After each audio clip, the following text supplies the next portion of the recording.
Tuwing ang tag-ulan ay ganito lagi yung problema ko dito sa bahay. Siguro dahil nga maraming crack yung mga pader nung binili namin tong bahay na to.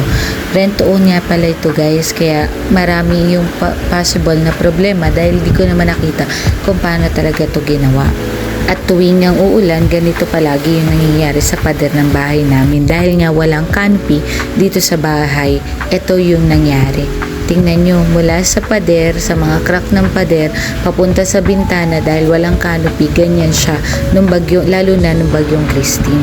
Di ba napakalaking problema? At para nga hindi na maulit itong pangyayaring ito guys, bumili na nga pala ako ng remedyo para dito. Lahat ng bintana ay kailangan lagyan ng canopy at the same time susunod natin yung waterproofing dito.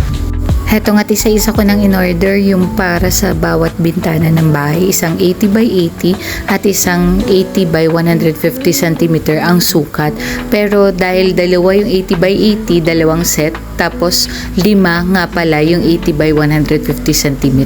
Sa kabuuan, magagastos ko dito na sa 12,000 kasama na yung sealant. Kasi sa canopy pa lang, umaabot na siya guys ng 9,000 plus yung labor niya na 2 tao yung maglalagay, 900 each bawat tao, at yung sealant na 390 plus. Since mataas yung paglalagyan, kailangan isang matibay na lang na lagayan siya guys. Kaya ayan, tingnan nyo siya. Sinigurado ko na rin talaga guys na matibay at maganda yung sealant na ilalagay nila, kasi doon sa part na mataas sa second floor ay hindi naman ganun agad naaakyat yun, lalo na wala naman kaming hagdan. So tingnan nyo kung paano siya inilagay. Kahit gabi na, itinry pa rin namin. Sa loob nga ng 5:30 to 8:30 ay nagawa namin yung 5 bintana.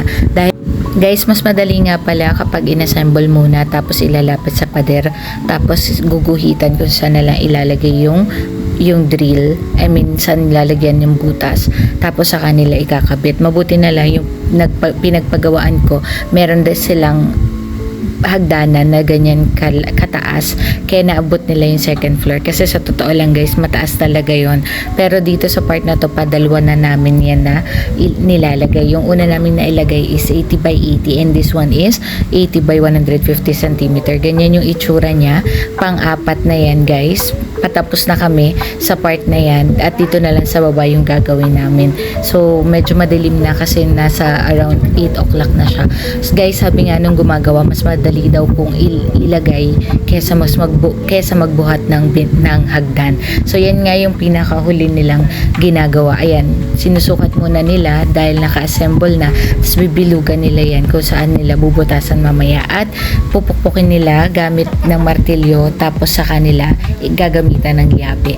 Yung tox pinupukpok para po mas okay na siya. So yun lang guys, kung gusto nyo ng ganito para sa bahay ninyo, ang daming bumati sa akin ito kinabukasan nung makita nila, kasi nga halos lahat ng bintana pinalagyan ko.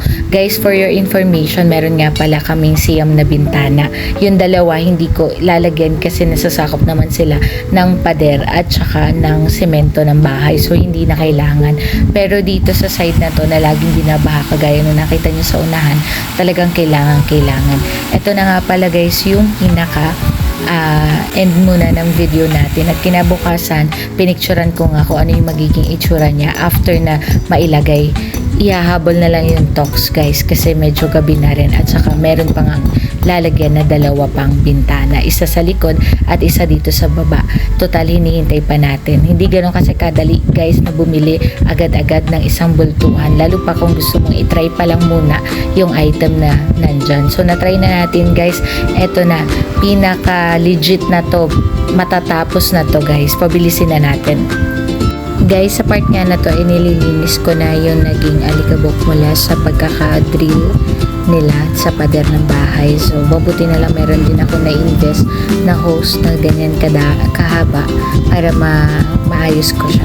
Ayan, in-speed ko na lang po yung video, pero maganda siya dahil nalinis yung mga alikabok. Ayan, so hinihintay na lang natin na matapos to guys, at ito na yung pagkakagawa.